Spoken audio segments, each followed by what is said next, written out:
안녕하세요, 통린이 여러분. 쉽고 즐거운 통상 공부를 함께할 이경근입니다. 안녕하세요. 통린이 탈출 두 번째 수업 시간이라고 들었습니다. 그럼 지난번 수업 시간은 어떤 내용이었는지 말해줄 수 있을까요? 최근 글로벌 통상 이슈인 탄소 국경 조정 제도에 대해 들었습니다. 그 눈에 보이지 않는 탄소에 세금을 부과한다고 해서 처음에는 와닿지가 않았는데요. 근데 국가별 상황이나 이런 이해관계를 알고 나니까 이래서 통상 공부를 해야 되는 거구나라는 생각을 했습니다. 통린이 모습을 보니 통린이 탈출이 시간 문제일 것 같습니다. 이번 수업 시간에도 재화가 아닌 것에 대해서 세금을 부과하는 국제조세 이슈에 대해서 설명을 드리려고 합니다. 혹시 최근 통상 이슈의 쌍두마차라고 불리는 디지털세 아닌가요? 사실 입사랑 동시에 저에게 통상 지옥을 선보인 국제 조세안이었는데 사실 아직까지도 명확한 해답은 찾지 못했거든요. 역시 통린이 탈출 제2회차 척하면 척이네요. 오늘은 여러분과 함께 디지털세에 대해서 살펴보려고 합니다. 오늘 수업 시간이 통상 지옥을 맛본 지연 씨에게 속 시원하고 명쾌한 그런 시간이 되기를 기원합니다. 이 디지털세라고 하는 것은 디지털화된 경제 환경에서 기존의 소득과세 제도가 가지고 있는 문제점을 해결하기 위한 장기적인 해결 방안, 이렇게 이해하시면 되겠습니다. 소득과세에 가지고 있는 문제점이라는 것이 무엇이냐? 외국의 기업에 대해서 소득 발생지국에서 과세할 수 있으려면 고정사업장을 자국에 가지고 있어야만 됩니다. 그러한 과세 원칙이 이제 최근에 들어서 IT 기술이 발달하고 스마트폰이나 아니면 인터넷을 배경으로 해가지고 거래를 하고 매출을 올리는 이런 상황에서 문제를 야기하고 있다는 것이죠. 우리들이 많이 쓰이고 있는 애플리케이션이 어떤 건지 한번 말해볼까요? 구글이나 넷플릭스 같은 게 있고요. 유튜브나 인스타그램 뭐 거의 매일 들어가죠. 그런 이제 애플리케이션 등은 미국의 IT 기업들이긴 하지만 사실 그 앱을 사용하는 유저들은 전 세계 소비자들이잖아요. 그러한 기술 발달로 인해서 굳이 사업장이나 서버를 두지 않아도 충분히 영업을 할 수 있고 매출을 올릴 수 있다는 것이죠. 그래서 각국의 사업장을 두지 않기 시작합니다. 기존의 과세 원칙을 그대로 적용을 하게 되면 결국은 그 소득이 발생한 국가에서는 세금을 제대로 과세할 수가 없습니다. 이런 문제 제기를 본격적으로 한 것이 유럽입니다. 미국 기업이 유럽에서는 상당히 유저들도 많고 거기서 많은 매출을 일으키고 있는 게 사실이거든요. 그러니까 유럽 입장에서 보면은 자기네 땅에서 자기네 영토에서 매출이 발생이 됐는데 과세권을 행사할 수 없다는 것에 대해서 상당히 이제 억울해하고 있는 거죠. 그래서 이제 외국 IT 기업들에게 대해서 세금을 매길 수 있는 방안을 생각하기 시작을 하는 겁니다. 하긴 예전에는 DVD를 사고 책을 샀다면 요즘은 영화나 책을 볼 때도 정기 구독 사이트를 이용하는 것 같아요. 그래서 코로나19로 집콕 생활이 지속되면서도 영향이 있는 것 같아요. 코로나19 얘기가 나왔으니 말인데요. 그 아마존에서 작년 한 해 동안 코로나19를 통해서 창출한 유럽 지역에서 창출한 그 매출액이 약 440억 유로에 달한다고 합니다. 하지만 그것으로 유럽에서 낸 세금은 한 푼도 없고 오히려 12억 유로의 환급을 받았다고 해요. 유럽에서는 이게 상당히 논란이 되고 있죠. 유럽 입장에서는 분통 터질 일인 것 같은데요. 그러니까 자국 소비자들로부터 외국 기업이 수익을 얻어가고 그리고 그 수익은 다른 국가로 지금 이전되는 상황이잖아요. 그럼 결국 그 디지털세라는 거는 우리나라에 와서 돈 벌었으니까 우리나라에 세금 내라, 이렇게 보는 게 맞나요? 정확합니다. IT 기업들이 자국 소비자들에게서 돈을 많이 벌어가니까 거기에 상응하는 세금을 내라, 이제 이런 주장을 하고 싶은데요. 그러려면 아까 말씀드린 고정사업장이 있어야 소득 발생지국에서 과세할 수 있다 하는 그 국제적인 기준을 바꿔야 되잖아요. 근데 국제 기준이라는 것은 뭐 어느 한 국가나 한 지역이 자기 마음대로 바꿀 수는 없는 것이고 전 세계적으로 합의를 이뤄야 되는데, 하지만 미국은 처음부터 이러한 제안에 대해서 소극적이었죠. 실리콘밸리가 있을 정도로 전자 그리고 컴퓨터 관련된 산업이 발전한 미국 입장에서는 오히려 손해보는 장사였기 때문 아닐까요? 맞습니다. 미국 입장에서는 EU의 제안에 적극적일 이유가 하나도 없는 거죠. 그러다 보니까 EU는 두 가지 입장을 취했는데, 단기적으로 디지털 서비스세라는 걸 도입을 해가지고 미국을 압박하고, 또 그러면서 한편으로 OECD로 하여금 장기적인 해결 방안을 마련하라, 이렇게 압력을 가하기 시작했습니다.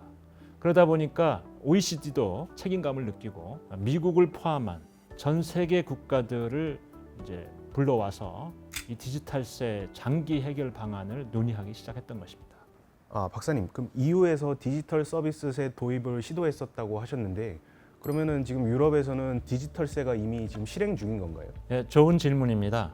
사실 많이들 디지털세하고 디지털 서비스세를 혼동하는 경우가 많아요. 그래서 전 세계적으로 디지털세라는 이름으로 세금을 부과하고 있는 나라는 없습니다. 방금 요섭 씨가 말한 디지털 서비스세라고 하는 것은 영국, 프랑스, 이태리, 스페인, 케냐 이런 국가들에서 도입한 세금인데요. 매출액의 일정 세율을 곱해서 세액을 구합니다. 나라에 따라서는 2% 내지 7.5% 이렇게 좀 다양하게 세율을 채택을 하고 있습니다. 그런데 이제 유럽에서도 사실은 단일화된 세금을 도입하려고 했는데, 유럽 국가들 사이에도 디지털 서비스에 대해서 의견이 합치되지 않았습니다. 서로 이해관계가 틀려가지고 EU 차원에서는 현재 부과되어 있지 않고 각 국가 단위로 디지털 서비스세가 지금 부과되고 있는 실정입니다. 근데 보통 법인세의 경우에는 기업의 순이익을 대상으로 세금을 매기고 있는데, 말씀하시는 디지털세 같은 경우는 매출액의 세율을 곱한다고 하셨는데, 그렇게 되면 너무 많은 세금을 내게 되는 건 아닌가요? 아주 날카로운 지적인데요. 과세 표준이 거래 순이익이 아니고 매출액이라고 하는 것, 법인세하고는 차이가 나는 가장 핵심적인 부분입니다. 미국의 경우 입장에서는 이런 방식으로 과세를 하기 때문에 이건 법인세가 아니다, 이것은 관세다라고 주장을 하고 있습니다. 이렇게 이제 관세로 취급을 하게 되다 보면 어떤 현상이 생기느냐, 법인세가 아니기 때문에 법인세법에서 허용하는 외국 납부세 공제 제도를 허용하지 않습니다. 기업에게는 상당히 부담이 되는 그런 결과가 초래되는 것이죠. 그럼 기업 입장에서는 디지털세도 내야 되고 거주지국에도 세금을 내야 되니까 이중과세 문제가 발생할 수도 있겠네요. 국가 간 고래 싸움에 기업 등이 터지지 않으려면은 OECD에서 얼른 과세 기준을 마련해야 될 것 같은데요. 디지털세에 대한 논의는 이제 잘 진행되고 있는 건가요? 이게 재화가 아니고 이게 용역이나 또는 무형자산 이런 것들에 이제 과세가 되는 것이다 보니까 상당히 이제 정밀하고 상당히 기술적인 그런 협상이 필요되는 것입니다. 그래서 협상 시간이 생각보다 상당히 이제 딜레이가 되고 있는데요. 작년 10월에 디지털세에 대해서 상당히 좀 발전이 있었습니다. 협상에 소위 필라 1, 2라고 하는 블루프린트라고 부르는데, 이 장기적 대책에 대한 보고서 초안이 작년에 나오게 됐습니다. 사실 제가 필라 1, 필라 2가 등장하면서부터 디지털세에 마음의 벽을 세우게 되었는데요. 혹시 조금 더 쉽게 설명해 주실 수 있으실까요? 그럼 이 부분에 대해서 제가 천천히 설명을 드릴게요. 필라 1은 현재 적용되는 국제조세의 과세 원칙인 다국적 기업의 경우에 고정사업장이 있어야 과세할 수가 있다라고 하는 그 원칙에 대한 수정을 하기 시작하는 그런 부분입니다. 지금 논의되고 있는 것은 크게 두 가지인데요. 예를 들어서 온라인 검색이라든지 소셜 미디어 플랫폼, 또 온라인 마켓 또는 온라인 게임 이런 것들을 대상으로 하는 분야라든지, 또는 소비자 대상 사업, 예를 들어서 가전제품, 핸드폰, 옷, 화장품, 식품 이런 것들은 굳이 고정사업장이 없어도 온라인 쇼핑몰을 통해서 또는 앱을 통해서 이게 구매를 쉽게 할 수 있기 때문에 기존의 전통적인 고정사업장 개념을 중심으로 한 과세 원칙이 아닌 새로운 과세 원칙, 새로운 기준, 그걸 넥서스라고 부르는데 그걸 통해서 과세하자는 논의가 지금 필라원의 주된 논의 사항입니다. 무형의 자산을 제공하는 IT 기업뿐만 아니라 물품을 생산하는 제조 기업까지도 영향을 받을 수 있는 제도네요. 맞습니다. 그럼 이제 필라원에 따라서 해당 기업들에게 어떻게 과세를 하게 될지 한번 생각해 보기로 합시다.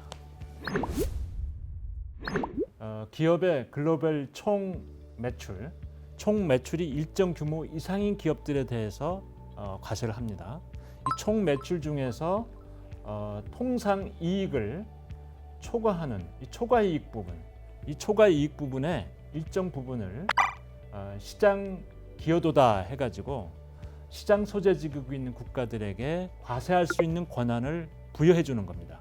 시장 이제 소재지국마다 그 매출액 비율로 초과 이익의 총계를 이제 할당해서 이제 세금을 걷어가는 거라 볼 수 있겠네요. 예, 바로 맞췄습니다. 이제 통린이들을 위해서 제가 좀 더 쉽게 예를 들어서 좀 설명을 해보도록 하겠습니다. 한국에 모회사를 두고 있는 다국적 기업 P가 독일에 자회사를 두고서 독일, 영국, 프랑스에 판매 활동을 한다고 가정을 합시다. 전 세계 연결 매출액이 900억 유로라고 가정을 하고, 그리고 이제 수익률이 14.4%라고 가정한다면 연결 세전이익은 130억 유로가 되는데요. 이때 만약에 필라원에서 합의된 통상이익이 10% 수준이라고 한다면 연결 매출액의 10%를 곱한 90억 유로가 통상이익이 되겠습니다. 그래서 그걸 초과하는 40억 유로, 이게 이제 4.4%죠.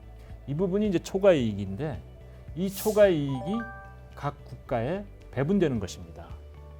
근데 어떻게 배분된다고 했죠? 시장 소재지국의 매출액을 기준으로 분배를 한다고 말씀하셨고, 그리고 지금 예로 드신 국가가 독일, 영국, 프랑스니까 이 세 국가의 매출 비율을 기준으로 과세하는 거 맞나요? 정확해요.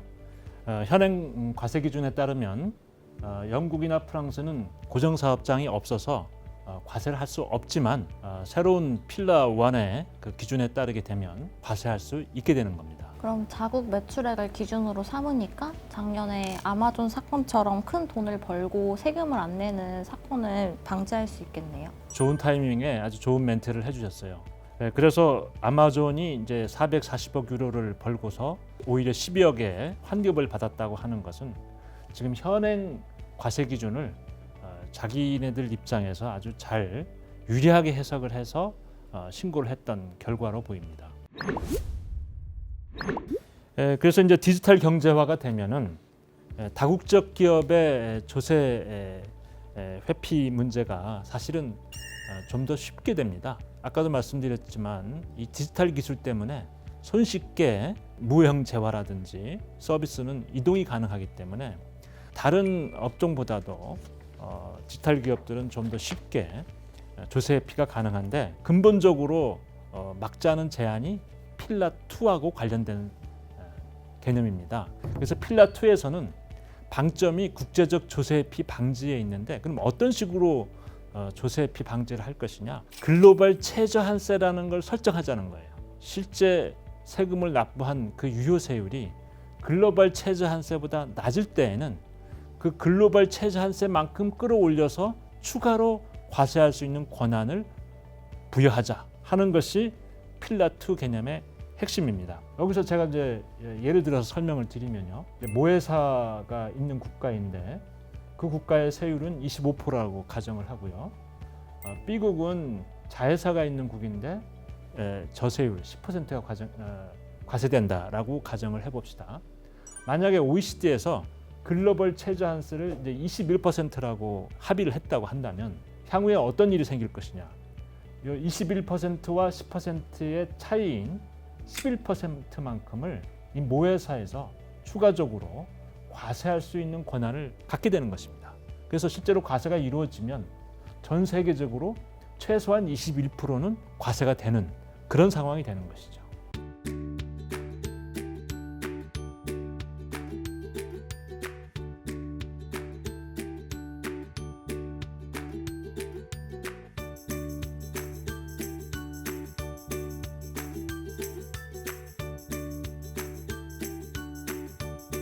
있습니다.